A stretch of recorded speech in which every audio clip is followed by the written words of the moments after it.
sliramu ninggalke aku. Halo lur, jumpa lagi bersama saya Wahyu26 Motovlog.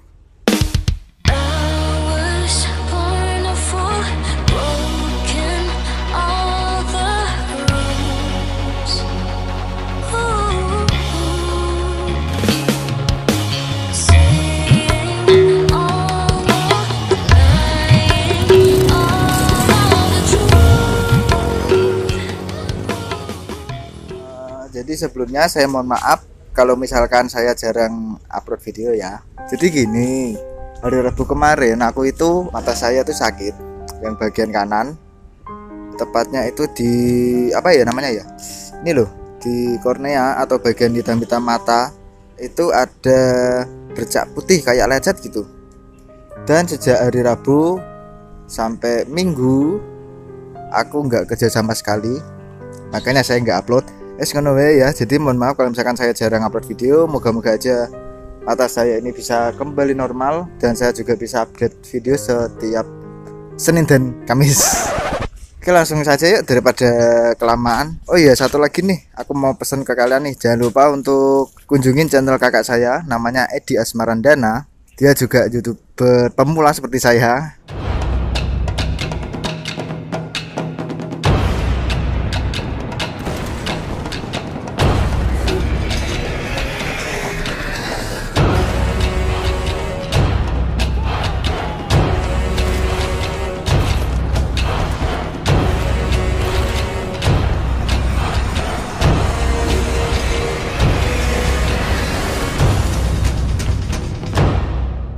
Oke, langsung saja. Kali ini saya mau mereview. Kalau kemarin kan kelebihan, sekarang kelemahan dari VR Cross X 150.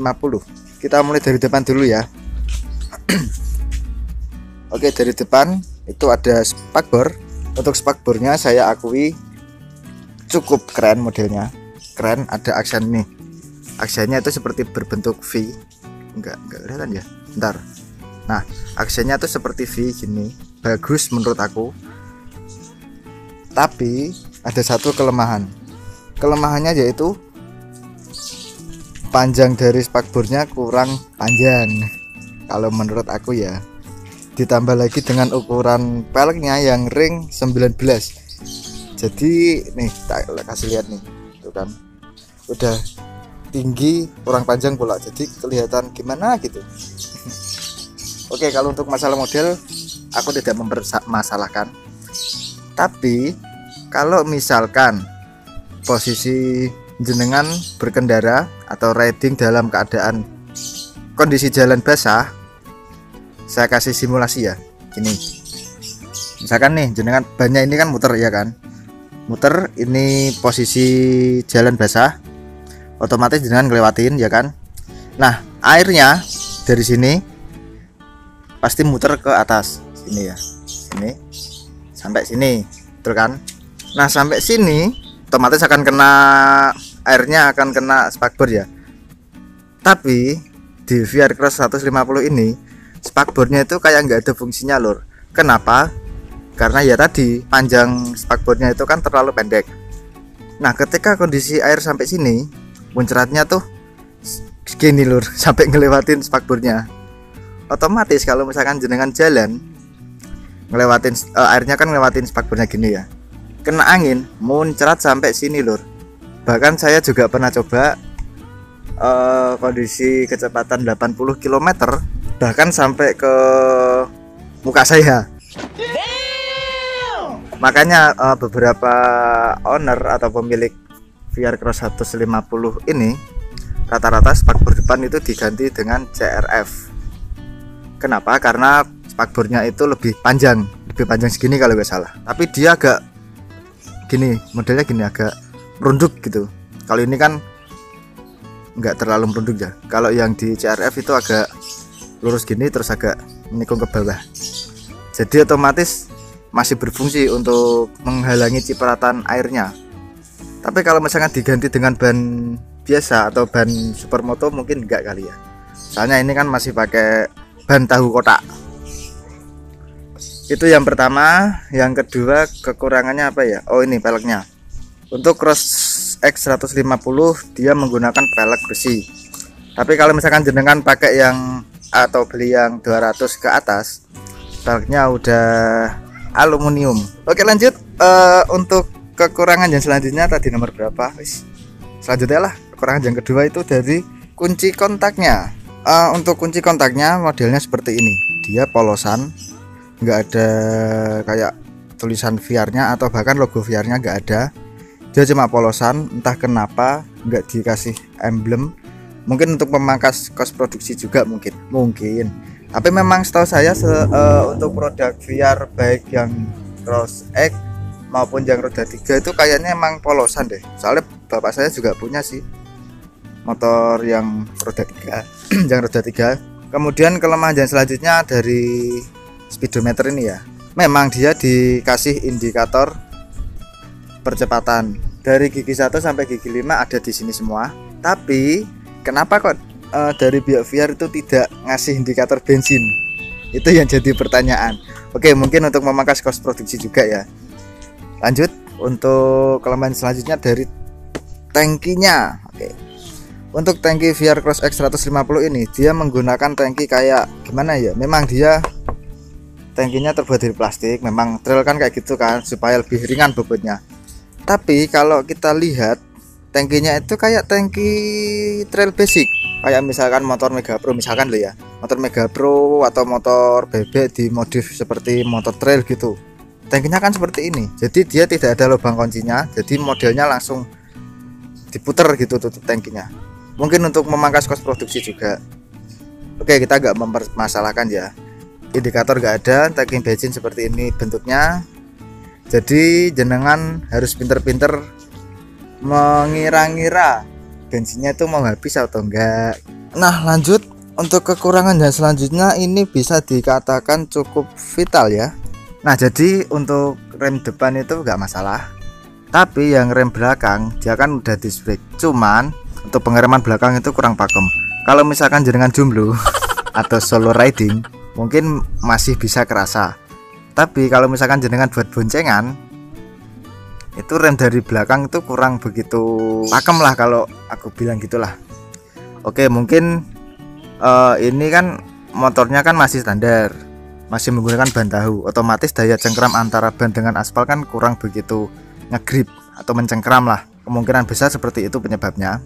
Tapi kalau misalkan diganti supermoto mungkin enggak. Kemudian apalagi ya kekurangan yang selanjutnya ya, ini juga merupakan yang vital dan hampir juga fatal. Jadi kekurangan selanjutnya dari produk VR Cross X150 ada beberapa baut yang kendor.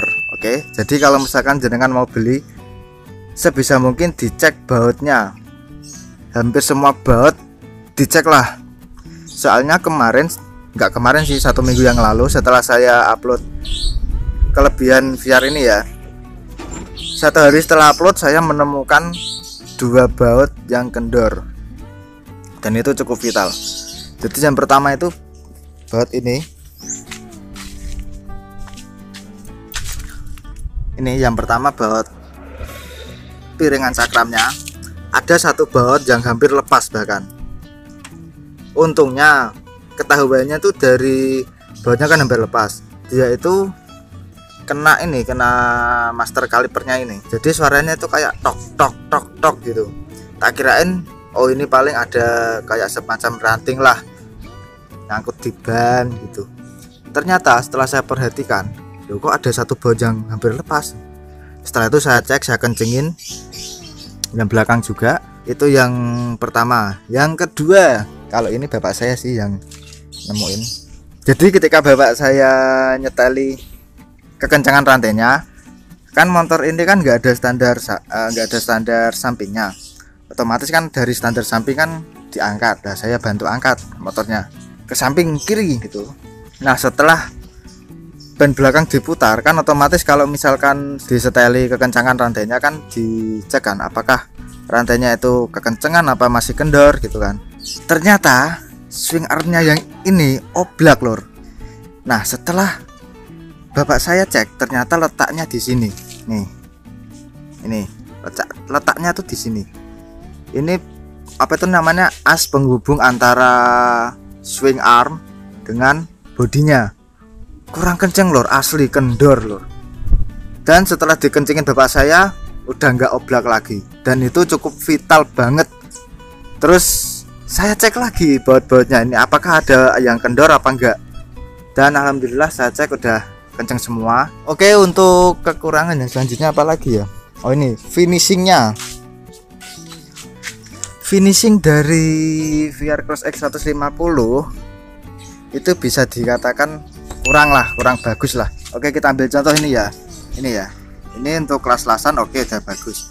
Cuman bercak-bercak lasnya ini kok enggak dirapiin. Tapi itu udah masalah, yang penting las-lasannya itu cukup bagus.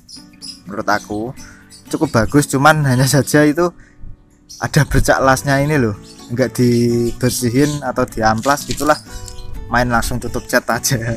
Oke, untuk kekurangannya yaitu mesin VR ini ya lumayan geter lah kalau aku nganggep lah. Kalau misalkan jenengan tarik gas sekitar 60 km, getarannya tuh masih di kaki, di area sini. Tapi kalau misalkan jenengan tarik gas lagi sampai 80 ke atas, getarannya tuh sampai ke biji-biji kalian lor.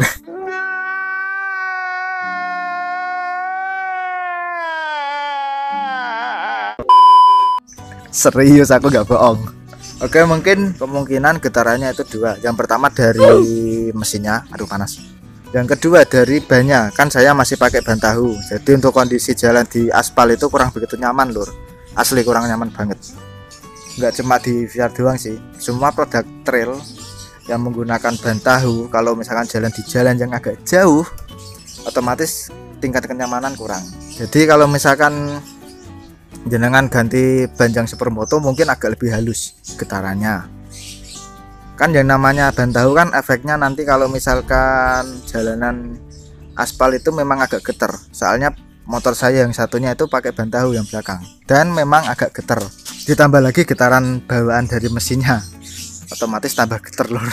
Ya enggak masalah sih, namanya juga produk buatan manusia kan, pasti ada kelebihan ada kekurangan kan. Nah pasti kalian heran, kenapa kok yang versi roda 3 atau VR Karya itu getarannya lebih halus daripada motor yang ini? Karena motor VR yang roda 3 itu bagian ini engine mountingnya atau dudukan buat apa itu namanya, buat mesin ya, ke body itu ada karetnya lor. Jadi karetnya otomatis buat meredam getaran. Tapi kalau di Cross X 150 atau produk yang selain roda 3 lah, dia itu nggak ada engine mountingnya, nggak ada karet di engine mountingnya. Jadi otomatis getaran langsung kerasa. Kekurangan produk VR yang selanjutnya adalah motor VR itu masih dianggap motor Cina oleh masyarakat. Meskipun motornya itu diakui oleh banyak orang bahwa mesinnya itu cukup tangguh. Terbukti dari produk yang roda 3 ya, dia itu buat ngangkat galon yang berisi air segitu berliter-liter, kemudian buat angkut tabung gas baik yang ada isinya maupun yang enggak ada isinya, baik yang 3 kilo maupun 12 kilo, dia kuat. Kemudian untuk ngangkut barang dengan ketinggian yang cukup tinggi dia juga kuat, cuman memang ngeden karena yang roda 3 itu sama seperti versi trail, dia mengandalkan torsi daripada top speed. Itu aja sih kalau menurut aku. Secara untuk bodi udah keren banget ini, bodi keren, tampak depan itu sudah gagah banget. Terus dari depan udah gagah banget ya. Oke, sekian aja video dari saya. Apabila ada suatu kesalahan kata, saya mohon maaf yang sebesar-besarnya. Saya Wahyu26 dan sampai jumpa di video selanjutnya. Bye bye.